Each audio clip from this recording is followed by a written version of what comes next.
China has issued a strong warning to the United States against bringing conflict and the chaos of the war to the Asia-Pacific region.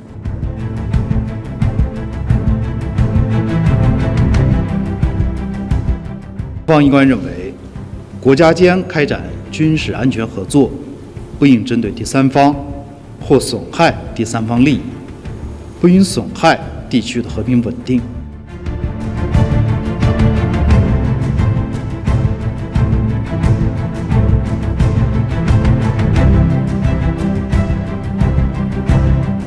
On March 26, 2026, Beijing issued a sharp public warning after reports emerged that a U.S.-led coalition was studying the possibility of building an ammunition assembly facility in the Philippines.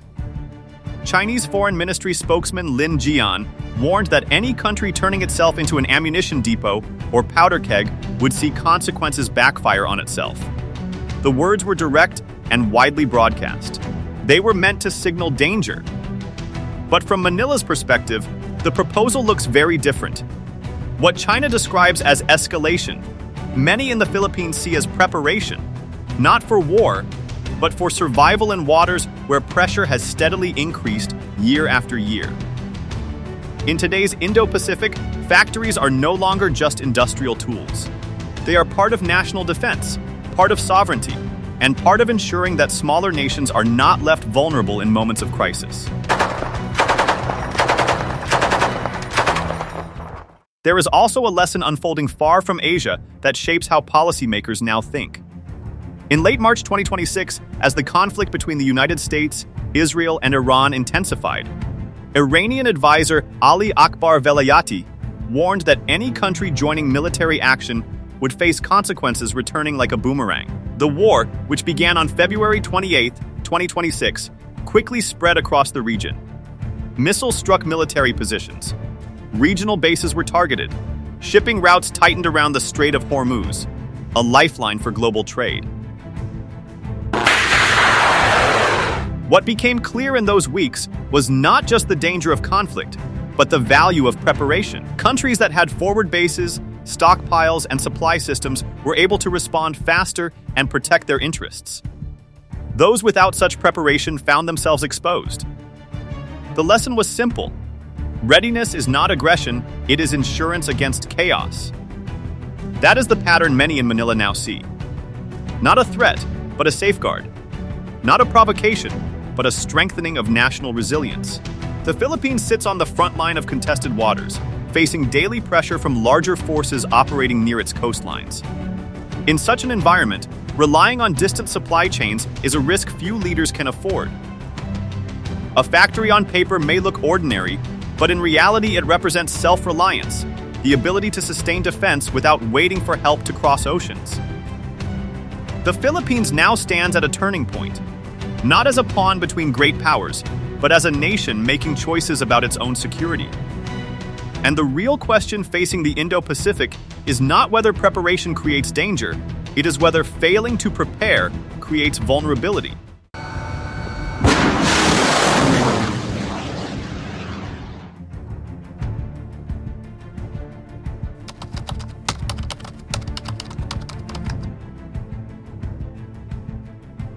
Geography, logistics, and supply lines decide wars long before the first shot is fired. That idea, often echoed in the writings of thinkers like Robert D. Kaplan, captures the quiet reality behind what happened in mid-March 2026. The turning point did not take place at sea or in the skies. It happened quietly, inside rooms filled with planners and engineers.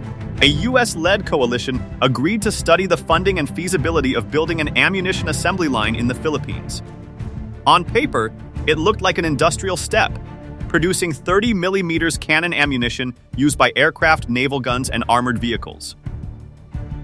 But beneath the technical words sat a deeper shift. It meant moving the machinery that feeds war closer to the edges where conflict could one day begin. Not firing weapons, but preparing to sustain them. This effort is being organized under the Partnership for Indo-Pacific Industrial Resilience, a coalition of 16 countries, including the United States, United Kingdom, Japan, Australia, South Korea, and the Philippines. The plan reaches beyond simple ammunition production. It includes missile component manufacturing, drone coordination networks, and regional repair hubs for military aircraft. The logic is simple and timeless. Never depend on distant factories when time matters most. Spread production. Shorten supply routes. Strengthen resilience. Because in modern war, distance can be as dangerous as the enemy itself. Recent wars have made this lesson painfully clear. In Ukraine, artillery units sometimes fired 6,000 to 7,000 shells in a single day, forcing Western countries to confront a harsh truth: their factories were not ready for a long war. Stockpiles fell faster than expected. Production struggled to keep pace. That shock changed how planners think about future conflicts, especially in Asia, where distances are vast and supply routes are exposed. The proposed facility in the Philippines reflects those lessons. It is not just about defending territory today. It is about preparing for a crisis that might come tomorrow. And once that idea takes root, one question rises naturally above the rest. Why was the Philippines chosen as the place to begin this shift?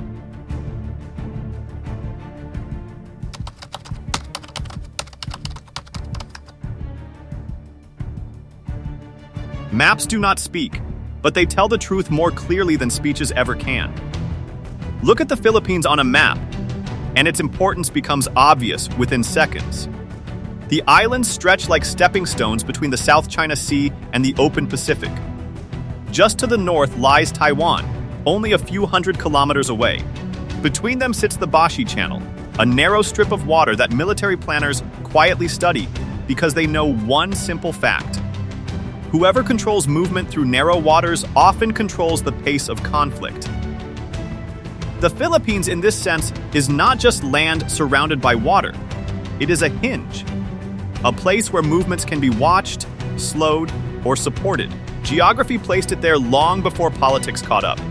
But geography alone does not create pressure. Trade does. The waters around the Philippines carry the weight of the global economy. Each year, roughly $3.4 to $5 trillion worth of global trade passes through the South China Sea. Oil, electronics, machinery, food, and raw materials that keep modern life running. Nearly 1/3 of the world's shipping moves through these sea lanes. That turns the Philippines into more than a country of islands.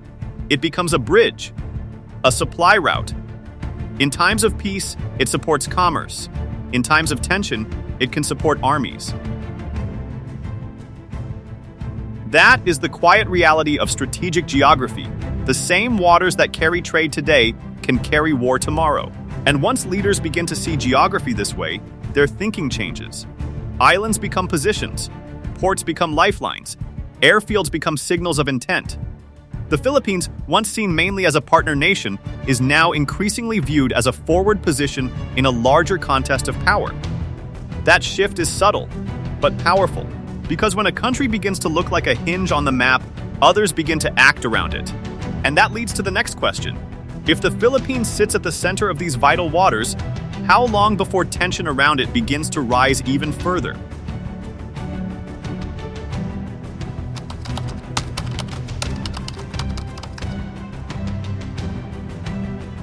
方一官认为，国家间开展军事安全合作，不应针对第三方或损害第三方利益，不应损害地区的和平稳定。China's reaction was not casual. It was calculated. On March 26, 2026, Beijing issued one of its clearest warnings yet, cautioning the United States and its partners against bringing bloc confrontation and the chaos of war into the Asia-Pacific. Chinese officials went further, warning that any country hosting such a facility could become a powder keg and ammunition depot that would eventually backfire. These were not empty words. They came at a moment when tensions were already rising across the South China Sea, where Chinese Coast Guard ships have repeatedly shadowed Philippine vessels, and where diplomatic exchanges between Manila and Beijing have grown sharper in early 2026, including disputes over territorial claims.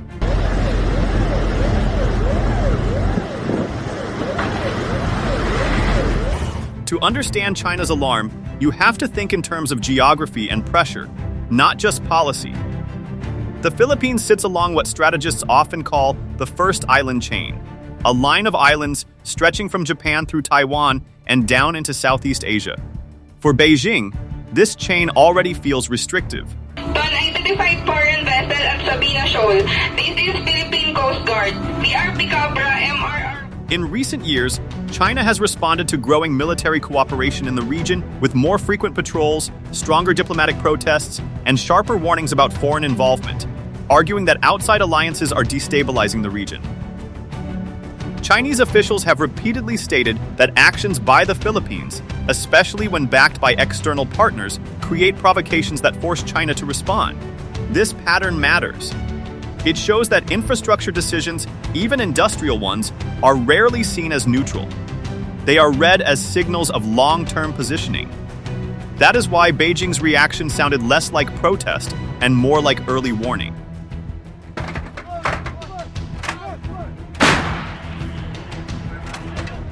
In strategic history, major military shifts rarely begin with soldiers. They begin with infrastructure. Ports expand. Warehouses multiply. Civilian facilities slowly gain military value. China sees the proposed ammunition line not as an isolated factory, but as part of a widening network that includes joint patrols, defense agreements, and shared logistics across the Indo-Pacific. And once supply networks begin to form along contested coastlines, the meaning becomes clear. This is not just about ammunition today, it is about preparation for tomorrow. And when preparation begins, tension rarely stays still, it connects directly to the long chain of confrontations already unfolding across the South China Sea.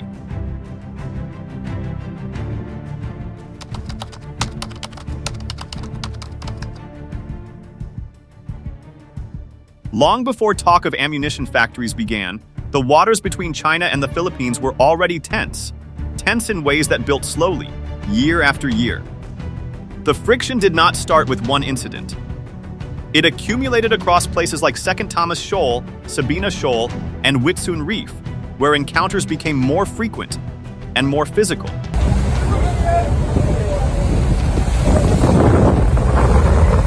In 2021, more than 200 Chinese vessels gathered at Whitsun Reef, triggering alarm in Manila, which described them as maritime militia ships operating in formation.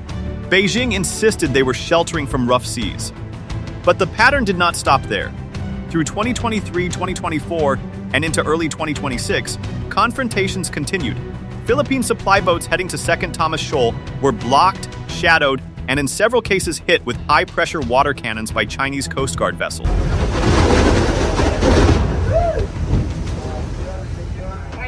In March 2024, one such incident damaged Philippine vessels and injured crew members, drawing protests from Manila and concern from allies.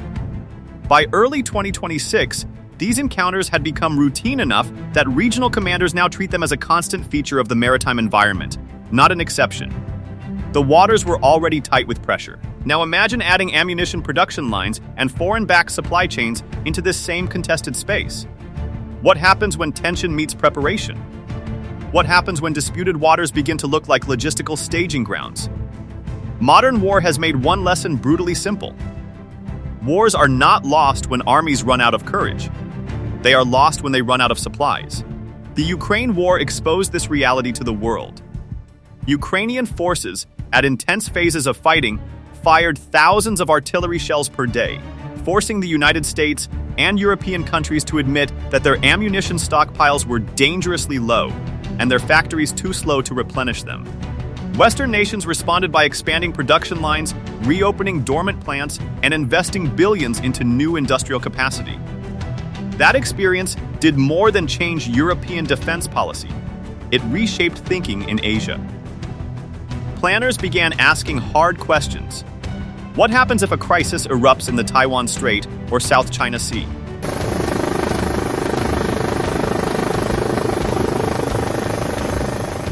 How long would supplies last?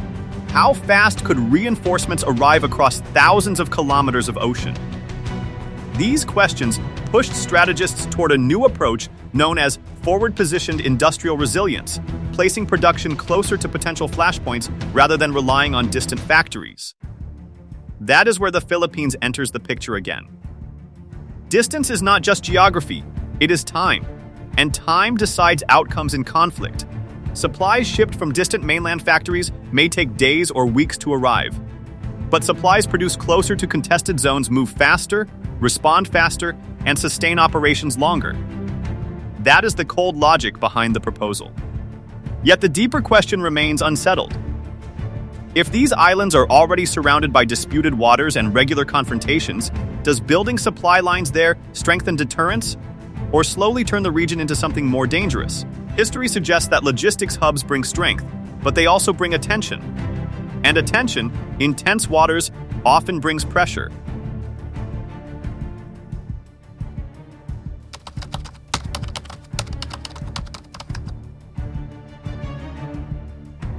In geopolitics, risk rarely stays local. One decision in one country can shift calculations across an entire region. If an ammunition facility rises in the Philippines, the impact will not stop at its shores. China will watch closely, and history suggests it will respond in kind.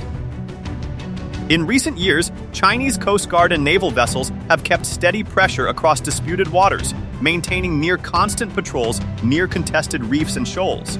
A new military-linked production site in the Philippines would likely be seen not as defense, but as positioning, another piece in what Beijing views as a tightening regional security network. The response could be predictable: more patrols, more maritime militia deployments, stronger presence at sea. Not sudden war, but steady pressure. That is how great power rivalry usually unfolds, step by step, reaction by reaction. In modern conflict planning, distance defines survival. If a Taiwan contingency were ever to emerge, supply lines would matter as much as ships or aircraft. Ammunition, fuel, spare parts, these must arrive quickly, not weeks later. That is why planners increasingly look at the Philippines as a potential logistics hub. But this raises the most difficult question of all. Does becoming a logistics center strengthen deterrence? Or does it quietly transform the Philippines into a frontline state? The kind of place that, in past rivalries like Cold War West Germany or South Korea, became both protected and exposed at.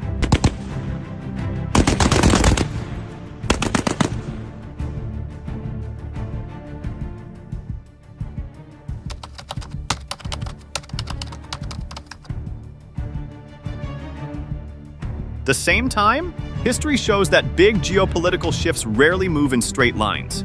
They branch into paths. Some lead to stability, others to tension.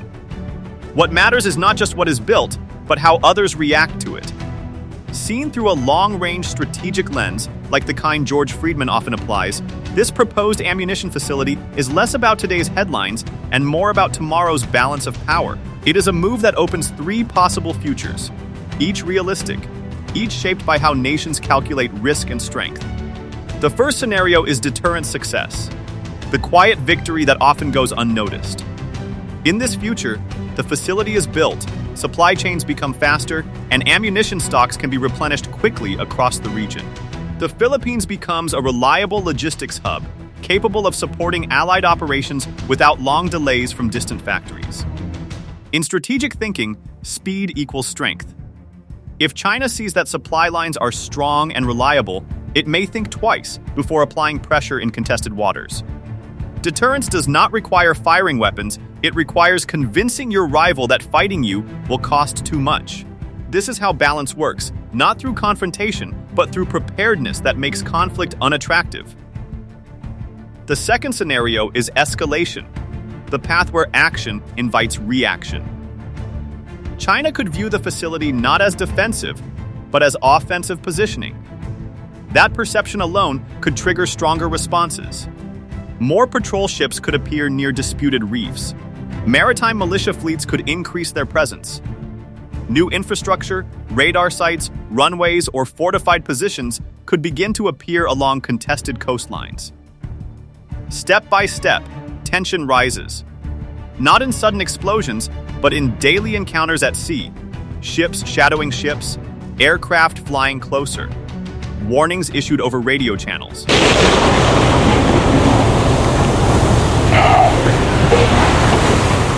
This is how pressure builds in strategic competition, not with one dramatic event, but with many small ones that slowly raise the risk of miscalculation. The third scenario is diplomatic containment, the path of hesitation and recalibration. In this future, political pressure, regional concerns, or economic calculations lead to a scaled-back version of the facility. Construction slows. Plans are revised. The project remains symbolic rather than fully operational. This reduces immediate tension, but it does not end rivalry. Strategic competition continues, only at a lower intensity. Nations keep building alliances. China continues strengthening its maritime presence. The United States and its partners keep searching for ways to maintain influence without triggering confrontation. This is the most common path in geopolitics. Not peace, not war, but a long period of managed competition.